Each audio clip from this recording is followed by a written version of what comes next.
Welcome to Firewood Holler, y'all. Alright, I'm Michael. My nephew Colton's behind the camera. So, here's the thing. It is 70 degrees. It is February 9th, and it is 70 degrees. Don't believe me? Take a look. Alright, so, what are we going to be doing today? Well, we're going to be messing with starter wood. Now, why are we messing with starter wood today? Well, because we keep getting weather forecasts that say it's going to be freaking cold. Now, I'm not used to really cold weather, so I know some of y'all out there are like, yeah, y'all's cold weather ain't nothing compared to ours. You're right. But y'all's hot weather ain't nothing compared to ours, so, all right. So, the weather forecast keeps saying that we're going to have some rain, and then it's going to drop temperature really fast, and then that rain is going to turn into ice. I really don't want that. And what I really don't want is to be low on firewood or starter wood when it happens. So as y'all saw, we've been building up our firewood rack supply. And now it's time to rebuild our starter wood. So starter wood's down here. It was up here, now it's back down here. Again, up here, down here, up here, down here, up here, down here. I just wanted to make my nephew laugh on that one. So what we're going to actually be doing is taking regular firewood and splitting it into small sections like this. And like this one. So as you can see, this is really small, really thin diameters, and it's a hardwood. Well, actually, I think this one might be gum, so forgive me on that one. I normally try to make my firewood out of oak or hickory, pecan, pretty much anything that's a hardwood that gives good coals and burns well. But we have a lot of gum trees around here, so they get thrown into the mix too. But this catches really quick when you put your paper on the fire and you put your fat lighter on your fire. And, oh, some of y'all don't know what fat lighter is. Fat lighter is basically all the sap that was in a pine tree in one condensed little area. So you take a match to it and it goes up like gasoline just about. Just a little bit more stable. But it makes really good fire starter. You put a piece of fat lighter that's about this long and about that big around. It'll start a whole fire, no problems at all. But you put your paper, you put your fat lighter on, and you put 4 or 5 pieces of this on, and you'll have a fire just like that. And these will leave good coals, so that way you can put bigger pieces on, and it don't waste the wood so badly. Because I know all of us have had that issue where the fire just did not want to start. Now, my mama, she used to be able to make a fire that we always joked about called a cold fire. She'd start a fire, and it would be roaring fire, almost like a bonfire in the fireplace. And you would have to stand within 1.5 feet of it to even get a little bit warm. Me, I make a fire with 4 pieces of wood and I run you out of the house. I think it's a gene thing. I get that from my daddy.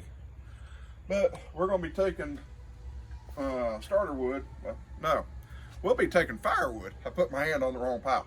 We'll be taking firewood and splitting it up into starter wood. So we're going to take this wood over here, like this, and just splitting it into smaller pieces and putting it over there. So while I get to hyping on this, y'all enjoy.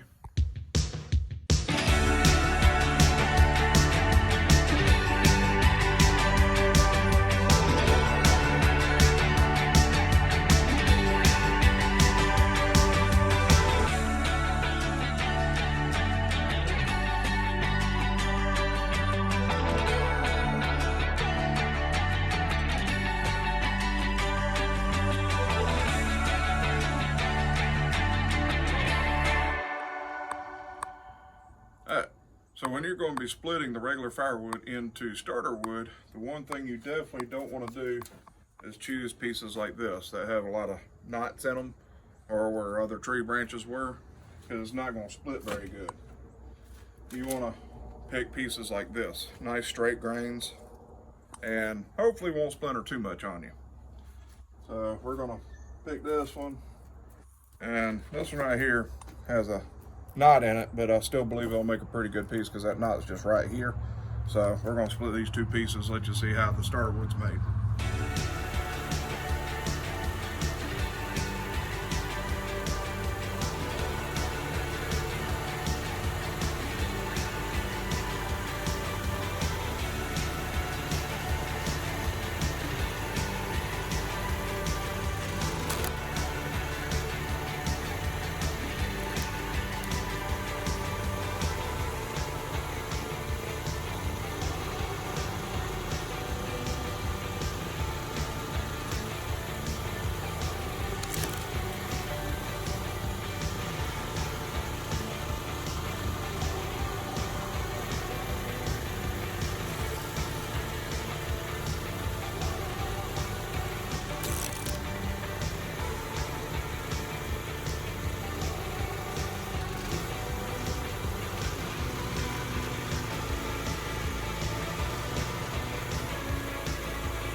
Well, ladies and gentlemen, that did not go as planned. So, got a little bit of wood on the trailer, as y'all can see. And that ain't as much wood as I was hoping to get from this tree that I pulled out of the woods. And the reason why is because of these holes right here. See them little bitty holes? And right here, all the way around, the only good wood is right here between my two fingers right there. That's the only good wood. What caused those holes? Well, those are carpenter ants. You know, the ants that carry around tool belts, hammers, saws, nails, all that kind of stuff. And I don't want to bring those ants into my firewood supply and have them building their home there. So we're actually going to throw this wood out, or throw it back in the woods. And we're going to leave it there because I don't want to affect good wood with bad wood. The wood that's on the trailer didn't see any signs of ants, so that's going to go ahead and go on the trailer, or go in the wood pile. So we're going to take this wood right here, toss it over there, let the ants have it. I'm sure they'll love it. And we're gonna go stack this wood up in the barn, call it a day. And let's see. Yeah, we're gonna call it a day. I think I'll let my nephew off easy on this one. All right, so if you would, remember Michael of Around Michael's Barn. And please remember him in your prayers. This has been Michael, Frogfoot Holler. Y'all have a froggy day.